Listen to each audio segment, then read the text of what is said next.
says they're covered, but they're covering it lower than the cost, so all the doctors are backing out. They don't want to treat Medicaid patients.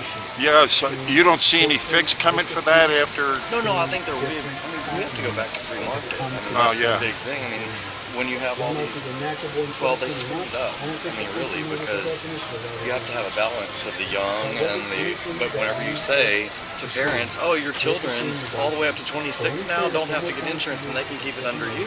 That's the whole pool of people that needed to balance the whole thing. And so then you've got this whole group here that has older with pre-existing conditions. They're like, oh, we're going to buy this Obamacare, and it's unweighted. And so you have United Healthcare, Aetna, Blue Cross, all dropping out of these plans. Some of the states only have one plan left. You've been doing this a while. How long have you been in healthcare? Since 92. 92. And I've ran every type of facility from outpatient PT to CEO hospital.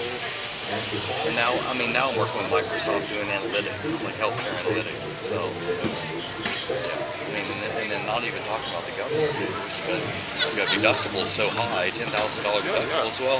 Well, it's without a doubt. 90% of your population is not going to hit $10,000 of deductible, right? So, why get the insurance? So as the payer, as the patient, you're paying out of pocket anyway. Yes, you're paying a very high premium, and then when you go in, you may get an allowable discount of the contract insurance company did, but you're still paying out of pocket for every visit. So you have some positive thoughts for what's coming then? Yeah. So I mean, there obviously has to be a risk pool bigger than small business, right? So you need to be able to weigh the ones with a lot of pre-existing conditions and the ones that are young and healthy.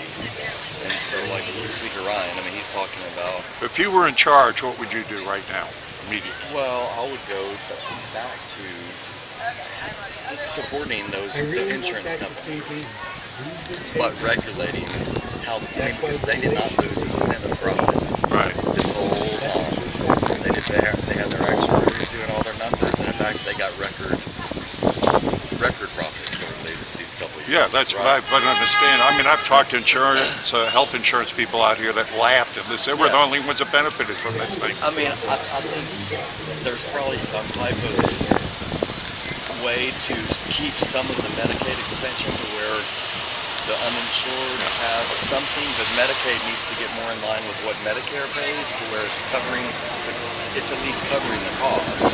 Right. Then for the insurance plans that are out there, you need to not be able to go to a small little group and say, well, you're all healthy, but you're paying for all of the nation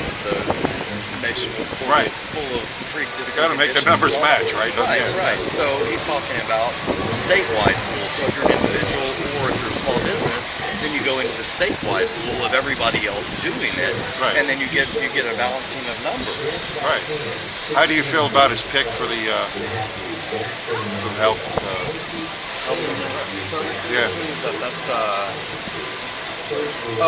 He's going. He's going with the head of the. Well, I don't know who he's picking. The name's escaping me right now, and I know he's looking at the head of Mercy system. He's going the CEO of Mercy to come in and be the head of the VA, and all the health codes being done there, which that would be. Wait. For those guys. I've heard talk of him saying, like, they basically he's just going to give the veterans a card to go to any. They should. Yeah, is that the way it should be? Because now, for the VA hospitals to actually treat patients, they're going to have to do it well, or all their clients, all their patients are going to go elsewhere. So that would cause them to raise their quality, turnaround times, all that type of stuff, and it gets the VAs the access that they need. They partner up with a Blue Cross or a United Healthcare, for example, and say, we want to access your network. And so then they have the ability to go to the VA hospitals for free, or they can go to a United Healthcare plan and pay a copay or something. A lot of this that you're talking about, and a lot of what solutions that seem to be common sense solutions that have been there all along, but they haven't been. I really am starting to think that there are just some idiots out there. Well, I go even further. I believe there are people in there that wanted us to be sick. I do. and want us to be poor. They want to go ahead and, us to pay through the nose for. I think he's the monkey wrench in the system. They didn't anticipate. Yeah, and but there are people though that are talk about the deep state that maybe he's a ruse too. Maybe. If it is, it'll be the biggest. Ruse. Yeah, it'll be the biggest con game I had ever witnessed. Right. We've witnessed big ones, but the other ones I've seen, like even Obama. I was on Obama before he got in. I was just like, no. Right. Yeah. Right. And the same thing with the Bushes, and you just go on. These guys are phony all the way. Right. But this guy is saying and doing things, but he's feeding the flames. I mean, but he's feeding off those flames because the anger was there. There was no question that this whole election was about the anger. We're tired of the bullshit, tired of being lied to. Not even Republicans versus Democrats as much as establishment versus anti-establishment. Exactly. And that's what he came across as. And everybody's like, listen, now, was he just playing us or not? So I think, as I say, if he's a phony, it's the biggest. He ought to get an Academy Award for whatever the hell. But if he's a phony, look at what all he's about to be asked to give up. Oh, well, that plus he's spitting in the face of the CIA. I don't think you go around spitting in the face of this shadow government. The last person that did that was Kennedy, and he said he was going to split the CIA into 1,000 pieces. The closest I've ever heard to that secret society speech was the one he did in Yes, Delaware. I mean, exactly. That was the only time I've heard something come out like that. Yeah. Kennedy was shot like 2 weeks after that. I mean, it's. What do you think's going to happen in Washington, D.C. come inauguration day? I hope all those bikers are there, like they say. That's what I'm looking at. I'm looking at this. I'm going. 200,000 strong now, because I wouldn't doubt there's some Jack Indians out there that are Well, so I was at Altamont, and I watched a half dozen Hells Angels clear a swath 50 feet wide, 50 yards deep, and a crowd of 200,000 people in a matter of seconds. Yeah. And they're going to walk up. These snowflakes are going to walk up to 50,000 bikers. Most of them with military training. Oh, come on! They're like, we're going to be a meat wall in front of the police. Yes. That's all Snowflakes meet blowtorch. But if they were, and they, the whole thing, that's why they search for the same liberal.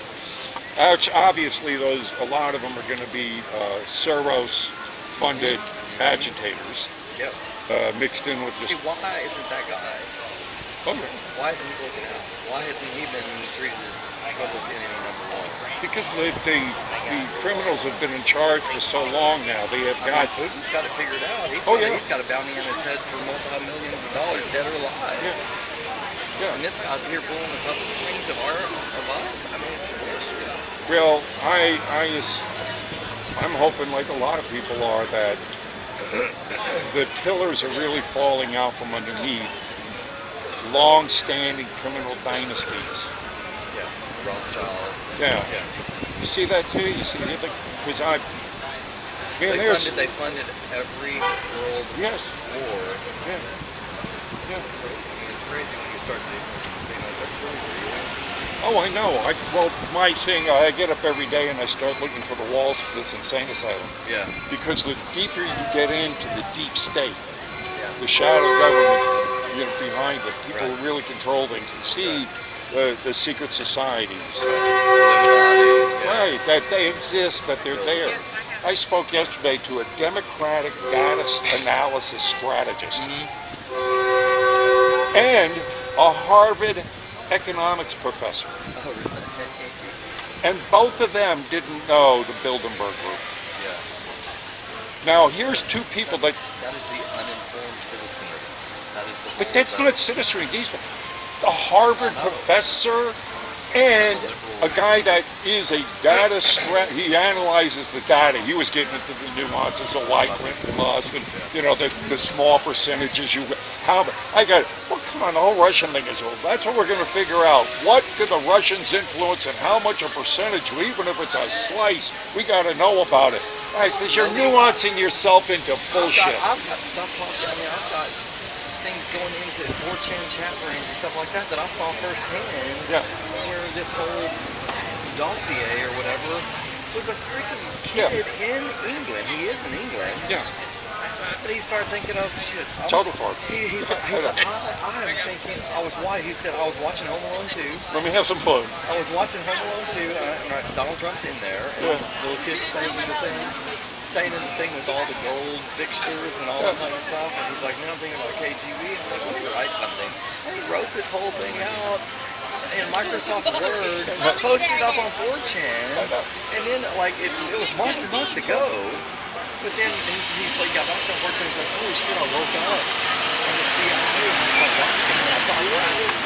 I'm like, Mom, the CIA has my document.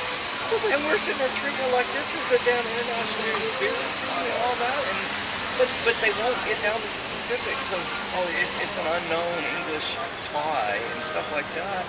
Bullshit. It's right there. There's a whole stream all the way down to exactly where it came from. Now me and three of us are here. Me and four of my buddies from high school. We had a band, like a garage band in high school. Oh, cool. And then we all went out and graduated, got jobs, careers, families, all that. And then we decided, hey, let's start getting together once every quarter and just record music, tell our friends in high school we did it, whatever. And so we started doing that, and like we got one song out, then we got 9 songs up, and then my friend moved around somewhere. He lives in Edinburgh, right? What do you play? What? I play keyboards, and I know how to do all the recording. I've got the studio. Very nice. But my friend came to us. He's a guitar player and bass player, but he's a writer. English language master when it comes to penning words and telling stories and all that. He lives on the border in Edinburgh, so Mexico-Texas border. It's in the valley. And he had a cartel shooting happen 100 yards from his house. So he got he's always been conservative, but he got so pissed off. Yeah. Where he went and wrote the song that basically talks about the Obama entire legacy in one song. And he brought it to us, and we're like, holy shit. Okay. My brother-in-law's the drummer. He's like, okay, we're going to be called racist, number 1. Number 2, I'm down. Okay, so we did it. He's like, they're gonna call us that anyway. Yeah. But anyway, so this song we did, we recorded it, right? And so we put it on iTunes. Can I hear it? Where is it? Yeah, you can hear it. So we all of a sudden got 50-something thousand viewers on Twitter. Oh, sure. And just like sending it out to all the conservatives on Twitter, Rising.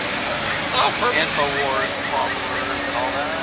So, everybody. What's the name of the song? The song is The Face of the New Democracy. The Face of the New Democracy. Like, this is the face that, and then there's rhyming with hypocrisy and what all the whole liberal thing was. So, yeah, just look it up. We're dirty articles. I'll write it out. Yeah, let me get a... When you get some comments, it's pretty fun.